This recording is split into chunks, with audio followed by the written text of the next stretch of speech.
2024 বৰ্ষৰ ভাৰতীয় অৰ্থনীতিৰ কেইটামান উল্লেখযোগ্য দিশ।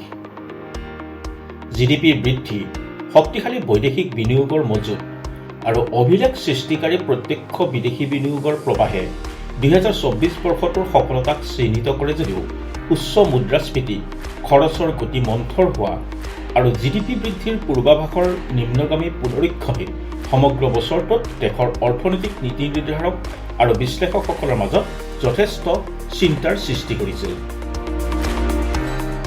2024 বৰ্ষটো অৰ্থনৈতিক আশাবাদেৰে আৰম্ভণি হৈছিল যদিও অতি সোনকালে বিশ্বৰ অৰ্থনৈতিক অনিশ্চয়তা আৰু ঘৰুৱা চাপে ইয়াক ম্লান কৰি তুলিছিল।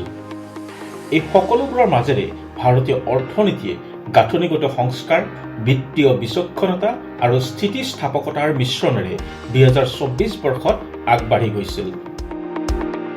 2024 বৰ্ষত ভাৰতৰ মুঠ ঘৰুৱা উৎপাদন চমুকৈ জিডিপি 7.2% আকৰ্ষণীয় বৃদ্ধিৰ হাৰ পৰিলক্ষিত হৈছিল, যাৰ ফলত ই বিশ্বৰ অন্যতম দ্ৰুতগতিত বৃদ্ধি পোৱা প্ৰধান অৰ্থনীতি হিচাপে পৰিগণিত হৈছিল। আনকি এই বছৰটোত IPOৰ ক্ষেত্ৰত ভাৰতে চীনকো অতিক্ৰম কৰি এছিয়াৰ আগশাৰীৰ বজাৰ হিচাপেও পৰিগণিত হয়। ছুইগি আৰু হুণ্ডাই মটৰ্ছৰ দৰে কোম্পানীয়ে আগবাঢ়ি আহি ভাৰতক ইকুইটি ফাণ্ড ৰেইজিঙত আমেৰিকাৰ পিছতে বিশ্বজুৰি দ্বিতীয় স্থানলৈ উন্নীত কৰায়। এই IPOৰ উত্থানে শ্বেয়াৰ বজাৰক পুনৰ সজীৱ কৰি তোলাই নহয়, বিশ্বৰ বিত্তীয় কেন্দ্ৰ হিচাপে ভাৰতৰ ক্ৰমবৰ্ধমান প্ৰাধান্যকো উন্মোচিত কৰে। বিত্তমন্ত্ৰী নিৰ্মলা সীতাৰমণে সদনৰ মজিয়াত দাখিল কৰা কেন্দ্ৰীয় বাজেট 2024-25 ভৱিষ্যতৰ বাবে এক সুদূৰ প্ৰসাৰী দৃষ্টিভংগী প্ৰদান কৰে। 4.9% বিত্তীয় ঘাটিৰ লক্ষ্য লৈ বাজেটত আন্তঃগাঁথনি, সেউজ শক্তি আৰু শিক্ষাৰ ক্ষেত্ৰত বিনিয়োগৰ ওপৰত যথেষ্ট গুৰুত্ব আৰোপ কৰা হৈছিল।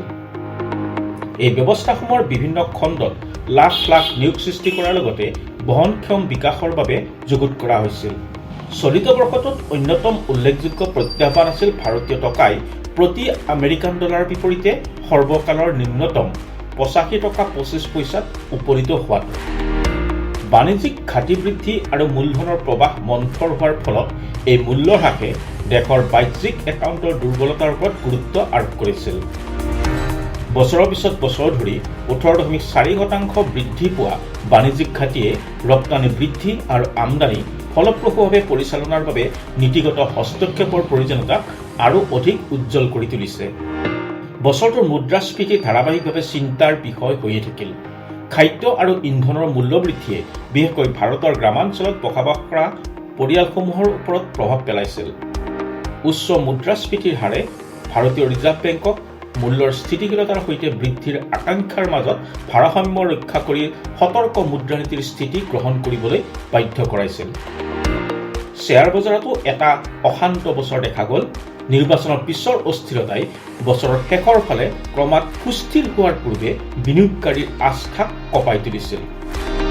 2024 চনটো ভাৰতৰ অৰ্থনীতিৰ বাবে এক স্থিতিস্থাপকতা আৰু প্ৰত্যাহ্বান অতিক্ৰম কৰাৰ এটা বছৰ। এইটো বৰ্ষতে বিশ্বই প্ৰত্যক্ষ কৰি থকাৰ সময়তে ভাৰতৰ এই যাত্ৰাই বিশ্ব অৰ্থনৈতিক ক্ষেত্ৰত এক গতিশীল দেশ হিচাপে নিজৰ সম্ভাৱনাৰ ওপৰত আশা আৰু আস্থা জগাই তুলিছে। নিউজ ডেস্ক ৰিপৰ্ট, নতুন সময়।